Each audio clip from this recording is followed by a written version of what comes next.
8ലധികം വിദ്യാർത്ഥികൾ സംഘടിച്ചാൽ അവരെ academic ടെർമിനേഷന് വിധേയമാക്കുന്ന management ശക്തികളുടെ ഒരുപക്ഷെ നമ്മുടെ ഭാഷയിൽ പറഞ്ഞാൽ ഒരു സമാന്തര ഭരണകൂടമാണ് നമ്മുടെ നാടിനകത്തെ സ്വാശ്രയ മാനേജ്മെന്റുകൾ.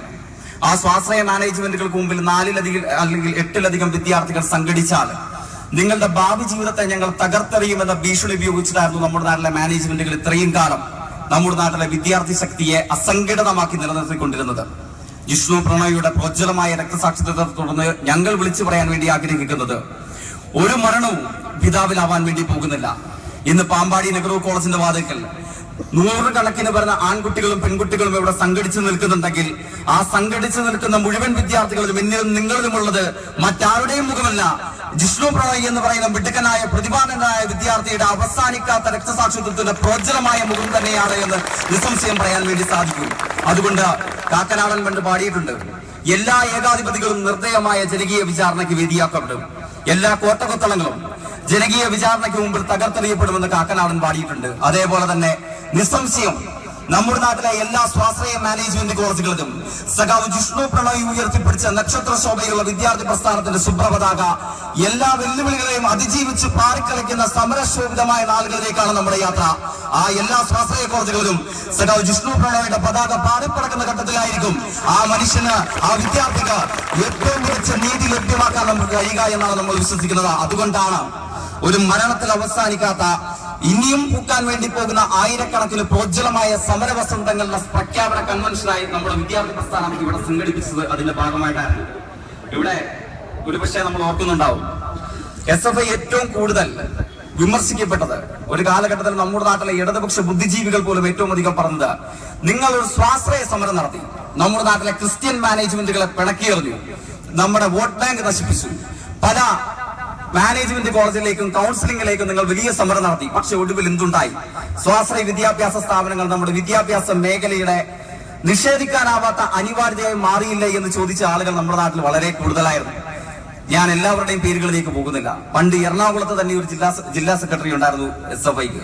ഞാൻ 7ാം ക്ലാസ്സിൽ പഠിക്കുമ്പോൾ MB ഷൈനി എന്ന് പറയുന്ന പ്രിയപ്പെട്ട വനിതാ സഖാവിനെ പോലീസുകാർ നിലത്തിട്ട് ബൂട്ട്സ് ഇട്ട് ചവിട്ടുന്ന ചിത്രം മലയാള മനോരമ പ്രസിദ്ധീകരിച്ചതാണ് ആദ്യത്തെ എന്റെ വിദ്യാർത്ഥി പ്രസ്ഥാനത്തെ കാലഘട്ടത്തിലെ വാർത്തയുടെ ഓർമ്മ. ആ സഖാവ് MB ഷൈനി മുതൽ അറിയപ്പെടുന്നവരും അറിയപ്പെടാത്തവരുമായി എത്രയോ ആയിരക്കണക്കിന് സഖാക്കൾ സ്വാശ്രയ വിദ്യാഭ്യാസം നമ്മുടെ നാടിനകത്ത് വന്നാൽ അത് നമ്മുടെ നാടിനകത്തെ വിദ്യാഭ്യാസ മേഖലയ്ക്ക് സമ്മാനിക്കുക സമാനതകളില്ലാത്ത ദുരന്തത്തിന്റെ നിലയില്ലാ കാര്യങ്ങളാകുമെന്ന് SFI വിദ്യാർത്ഥി പ്രസ്ഥാനം ക്രാന്തദർശിത്വത്തോടെ നമ്മുടെ നാട്ടിലെ കവികളും കഥാകാരന്മാരും വിളിച്ചു പറയുന്ന പോലെ വിളിച്ചു പറഞ്ഞതായിരുന്നു. പക്ഷേ അനിവാര്യമായ ദുരന്തം എന്ന പോലെ നമ്മുടെ നാടിനകത്ത് സ്വാശ്രയ കോളേജുകൾ ആരംഭിക്കപ്പെട്ടു. ഈ ആരംഭിക്കപ്പെട്ട് ഇന്ന് നമ്മൾ ഈ സമരവസത്തിന്റെ ഉദ്ഘാടന വേദിയിൽ നിൽക്കുമ്പോൾ ഒരൽപ്പം അഹങ്കാരം കലർന്ന അഭിമാനത്തോടുകൂടി പറയാൻ വേണ്ടി കഴിയും, 10,000-കണക്കിന് വരുന്ന നമ്മുടെ വിദ്യാർത്ഥി പ്രസ്ഥാനത്തിന്റെ പൂർവികന്മാരായുള്ള സഖാക്കൾ, അറിയപ്പെടുന്നവരും അറിയപ്പെടാത്തവരുമായ ആയിരക്കണക്കിന് പേർ തെരുവുകളിൽ ചിതറിത്തെറിച്ചുപോയ അവരുടെ ചോരത്തുള്ളികളും ഒഴുകിപ്പടർന്ന മാംസച്ചീളുകളും ഇന്ന് അതേ തെരുവുകളിൽ നിന്ന് ആർത്തുണർന്ന് ചിരിക്കുന്നുണ്ട്. നമ്മുടെ നാട്ടിലെ മുഴുവൻ സ്വാശ്രയ വിദ്യാഭ്യാസ കേന്ദ്രങ്ങളിലും വിദ്യാർത്ഥികളല്ല, എന്റെയും സഖാ വിജിന്റെയും ഫോണുകളിൽ മാറി മാറി ഇടതടവില്ലാതെ വന്നുകൊണ്ടിരിക്കുന്ന കോളുകൾ മാതാപിതാക്കളുടേതാണ്. കാരണം മറ്റൊന്നുമല്ല, രമ്യഹർമ്മ്യങ്ങളല്ല, കിച്ചൺ ലാബുകളല്ല, അല്ലെങ്കിൽ നമ്മുടെ നാടിനകത്തെ സെൻട്രലൈസ്ഡ് AC സംവിധാനമുള്ള നമ്മുടെ നാട്ടിലെ ഒരു എഞ്ചിനീയറിംഗ് കോളേജുകളും തികയില്ല. മികച്ച ക്രിയാത്മകമായ അക്കാഡമിക് അന്തരീക്ഷം, വിദ്യാർത്ഥികളുടെ സുരക്ഷിതമായ ഭാവി ഏത് കലാലയത്തിനകത്തും നിലനിൽക്കണമെങ്കിൽ, തങ്ങളുടെ വിദ്യാർത്ഥികളുടെ ഭാവി സുരക്ഷിതമാകണമെങ്കിൽ ഒരു രമ്യഹർമ്മ്യങ്ങൾക്കും ഒരു സെൻട്രലൈസ്ഡ് AC കാലങ്ങൾക്കും കഴിയില്ല. അവിടെ ജിഷ്ണു പ്രണോയ് പിടിച്ച നക്ഷത്ര ശോഭയുള്ള വിദ്യാർത്ഥി പ്രസ്ഥാനത്തിന്റെ പതാക നമ്മുടെ എല്ലാ കോളേജുകളിലും ഉണ്ടെങ്കിൽ മാത്രമേ നമ്മുടെ സ്വാശ്രയ വിദ്യാഭ്യാസ സ്ഥാപനങ്ങളിലും ആ കുട്ടികളുടെ ഭാവി സുരക്ഷിതമാകൂ എന്ന് ഇന്ന് തിരിച്ചറിയുന്നത് മധ്യവർഗത്തിൽപ്പെട്ട മാതാപിതാക്കളാണ്. അതുകൊണ്ടാണ് ഞാൻ നേരത്തെ സൂചിപ്പിച്ചത്, പണ്ട് ഓർക്കുന്നുണ്ടാവും, നമ്മൾ വിമോചന സമര കാലഘട്ടത്തിൽ മാത്രമായിരുന്നു നമ്മുടെ നാട്ടിൽ കലാലയ രാഷ്ട്രീയം മികച്ചതാണ് എന്ന് നമ്മുടെ നാട്ടിലെ മുഖ്യധാര മാധ്യമങ്ങൾ പ്രസ്താവന ഇറക്കിയത്.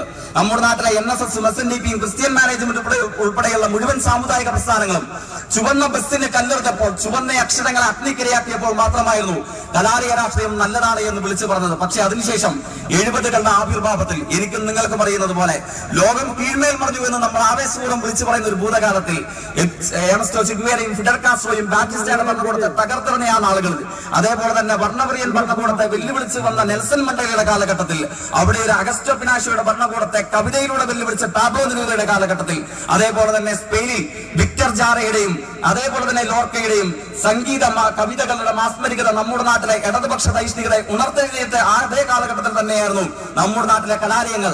എല്ലാ സാമുദായിക പ്രസ്ഥാനങ്ങളും വ്യവസ്ഥിതിക്ക് ഇളക്കം തട്ടാതിരിക്കാൻ തങ്ങൾ താലോലിച്ച് വളർത്തിക്കൊണ്ടുവന്ന എല്ലാ വലതുപക്ഷ വിദ്യാർത്ഥി പ്രസ്ഥാനങ്ങളെയും തകർത്തെറിഞ്ഞുകൊണ്ട് ഇടതുപക്ഷ പോരാട്ടത്തിന്റെ നമ്മുടെ SFI വിദ്യാർത്ഥി പ്രസ്ഥാനത്തിന്റെ പതാകയെ കേരളത്തിന്റെ കലാലയങ്ങൾ ആവേശപൂർവ്വം ഭരിച്ചതായി 70കളിലും 80കളിലുമായിരുന്നു. അന്നു മുതൽ നമ്മുടെ നാട്ടിലെ മുഴുവൻ മുഖ്യധാരാ മാധ്യമങ്ങൾ എഴുതാൻ വേണ്ടി തുടങ്ങി. കേരളത്തിന്റെ കലാലയ രാഷ്ട്രീയം സമം ഇടതുപക്ഷ രാഷ്ട്രീയം എന്ന സമവാക്യം രൂപപ്പെട്ടപ്പോൾ കലാലയ രാഷ്ട്രീയമാകെ ആപത്ത് എന്ന് നമ്മുടെ നാട്ടിലെ മുഖ്യധാരാ മാധ്യമങ്ങൾ എഴുതാൻ വേണ്ടി തുടങ്ങി. പൊതുസമൂഹം കലാലയ രാഷ്ട്രീയം നിരോധിക്കപ്പെടേണ്ടതാണ് എന്ന് എഴുതാൻ വേണ്ടി പ്രഖ്യാപിച്ചു. അവരുടെ പൊതുബോധ നിർമ്മിതി നമ്മുടെ നാട്ടിലെ കലാലയ രാഷ്ട്രീയത്തിന് എതിരായിരുന്നു. പണ്ട് ക്രിസ്റ്റഫർ കോൾഡ്വെൽ എന്ന് പറയുന്ന ബ്രിട്ടീഷ് മാർക്സിസ്റ്റ് ചിന്തകനായിരുന്നു പറഞ്ഞത്, no politics is the politics of bourgeoisie. രാഷ്ട്രീയമില്ല എന്ന് പറയുന്നത് ബൂർഷ്വാസിയുടെ രാഷ്ട്രീയമാണെന്ന് ക്രിസ്റ്റഫർ കോൾഡ്വെൽ ആയിരുന്നു പറഞ്ഞത്. ആ രാഷ്ട്രീയമായിരുന്നു ഇത്രയും കാലഘട്ടം നമ്മുടെ നാട്ടിൽ നടമാടപ്പെട്ടത്. പക്ഷേ ഇന്ന് നമുക്ക് ആവേശപൂർവ്വം ഓർക്കാൻ വേണ്ടി കഴിയും, ഈ 2017 നമ്മൾ എത്തി നിൽക്കുമ്പോൾ ഒരു പക്ഷേ വിമോചന സമര കാലഘട്ടത്തിന് ശേഷം കേരളത്തിന്റെ പൊതുസമൂഹവും നമ്മുടെ നാട്ടിൽ അനിവാര്യമായി ഒരു പക്ഷേ ഒഴിച്ചു നിർത്തപ്പെടാനാവാത്ത മുഴുവൻ മുഖ്യധാരാ മാധ്യമങ്ങളും തിരിച്ചറിയുന്നുണ്ട്, കേരളത്തിന്റെ കലാലയ മണ്ണിൽ കേരളത്തിന്റെ കലാലയങ്ങളിൽ സാർത്ഥകമായ വിദ്യാർത്ഥി ജീവിതങ്ങൾ ഉണ്ടാവണമെങ്കിൽ അവിടെ വെറും അക്കാഡമിക് അന്തരീക്ഷം മാത്രം ഉണ്ടായാൽ പോരാ, അവിടെ സർഗാത്മകമായ ക്രിയാത്മകമായ രാഷ്ട്രീയ അന്തരീക്ഷം കൂടെ ഉണ്ടാവണമെന്ന് നമ്മുടെ നാട്ടിലെ മുഴുവൻ മുഖ്യധാരാ മാധ്യമങ്ങളും പൊതുസമൂഹവും ഈ കാലഘട്ടത്തിൽ തിരിച്ചറിയുകയാണ്. അതുകൊണ്ട് ഒരു സംശയവും വേണ്ട, നമുക്ക് വലിയ കടമ, നിതാന്തമായ ജാഗ്രത നമ്മുടെ മുമ്പിലുണ്ട്. ശ്രീധേടൻ നേരത്തെ പറഞ്ഞതുപോലെ ഇവിടെ ഇപ്പോൾ 4ാം ക്ലാസ്സിൽ പഠിക്കുന്ന വിദ്യാർത്ഥിയുടെ മുമ്പിൽ ആരാണ് ജവഹർലാൽ നെഹ്റു എന്ന് ചോദിച്ചാൽ അത് ജിഷ്ണു പ്രണോയ് എന്ന് പറയുന്ന പ്രതിപാദനായ വിദ്യാർത്ഥിയുടെ ജീവനെടുത്ത സ്ഥാപനത്തിന്റെ പേരാണ് എന്നൊരു പക്ഷേ നമ്മുടെ തലമുറ തെറ്റിദ്ധരിക്കാൻ സാധ്യതയുണ്ട്. ആരാണ് ശ്രീനാരായണ ഗുരുസ്വാമികൾ, ആരാണ് ലൂർദ് മാത എന്ന് ചോദിച്ചാൽ നമ്മുടെ നാട്ടിലെ അക്കാഡമിക് ജീവിതങ്ങളെ ടെർമിനേറ്റ് ചെയ്യുന്ന സ്വാശ്രയ വിദ്യാഭ്യാസ സ്ഥാപനത്തിന്റെ പേരുകളാണ് എന്ന് നമ്മുടെ നാട്ടിലെ പുതിയ തലമുറ പറയാൻ വേണ്ടി സാധ്യതയുണ്ട്. അതുകൊണ്ട് അതിനെ അപനിർമ്മിക്കേണ്ട ചുമതല, അതിനെ പുനർനിർമ്മിക്കേണ്ട ചുമതല ഈ നാട്ടിൽ മറ്റൊരു വിദ്യാർത്ഥി പ്രസ്ഥാനത്തിന്റെയും ഭാഗമല്ല. അതിനെ അപനിർമ്മിക്കാനും പുനർനിർമ്മിക്കാനും ആരെങ്കിലും അവശേഷിക്കുന്നുണ്ടെങ്കിൽ അത് എന്റെയും നിങ്ങളുടെയും പ്രിയപ്പെട്ട വിദ്യാർത്ഥി പ്രസ്ഥാനമായുള്ള സ്റ്റുഡൻസ് ഫെഡറേഷൻ ഓഫ് ഇന്ത്യ അഥവാ SFI മാത്രമാണ്. അതുകൊണ്ട് ഒരു സംശയവും വേണ്ട, ഈ കാലഘട്ടം ഉയർത്തിപ്പിടിക്കുന്ന നിതാന്തമായ ജാഗ്രത നമ്മൾ ഏറ്റെടുത്തുകൊണ്ട്, പണ്ട് ഫൈസ് അഹമ്മദ് ഫൈസ് എന്ന് പറയുന്ന ഇറാനിയൻ കവി പാടി, you have control over the prism but you don't have control over the blooming session of flowers. നിങ്ങൾക്ക് നിയന്ത്രണം തടവറകൾക്ക് മേൽ മാത്രമാണ്, ഉണർന്നിരിക്കുന്ന പൂക്കളുടെ വസന്തത്തിന് മേൽ നിങ്ങൾക്ക് നിയന്ത്രണമില്ല എന്ന് പാടിയത് ഫൈസ് അഹമ്മദ് ഫൈസ് ആയിരുന്നു. ആ മഹാനായ കവി പാടിയതുപോലെ എല്ലാ സ്വാശ്രയ മാനേജ്മെന്റുകളുടെ സമാനതകളില്ലാത്ത അരാജകത്വത്തിന്റെ നരാധമ കേന്ദ്രങ്ങളായി നമ്മുടെ നാട്ടിൽ കലാലയങ്ങൾ നടത്തിക്കൊണ്ടു പോകാമെന്ന് സ്വപ്നം കണ്ട മുഴുവൻ മാനേജ്മെന്റുകളുടെയും കൊട്ടകത്തളങ്ങൾക്കുള്ളിൽ ഈ നക്ഷത്രശോഭയുള്ള ശുഭ്രപതാക സ്ഥാപിച്ചുകൊണ്ട് നമുക്ക് നമ്മുടെ കലാലയങ്ങളെ, നമ്മുടെ സ്വാശ്രയ മാനേജ്മെന്റ് കലാലയങ്ങളെ ജനാധിപത്യ കലാലയങ്ങളാക്കി പരിവർത്തനപ്പെടുത്തിയെടുക്കാൻ വേണ്ടി, അപനിർമ്മിച്ചെടുക്കാൻ വേണ്ടിയുള്ള ചരിത്രപരമായ സമരത്തിന്റെ ആരംഭമായി മാറട്ടെ ഈ ചടങ്ങ് എന്ന് മാത്രം ആശംസിച്ചുകൊണ്ട് ഇവിടെ പങ്കെടുത്ത മുഴുവൻ സഖാക്കളെയും സംസ്ഥാന വിദ്യാർത്ഥി പ്രസ്ഥാനത്തിന് വേണ്ടി ഹൃദയപൂർവ്വം അഭിവാദ്യം ചെയ്തുകൊണ്ട് അവസാനിപ്പിക്കുന്നു. അഭിവാദനങ്ങൾ.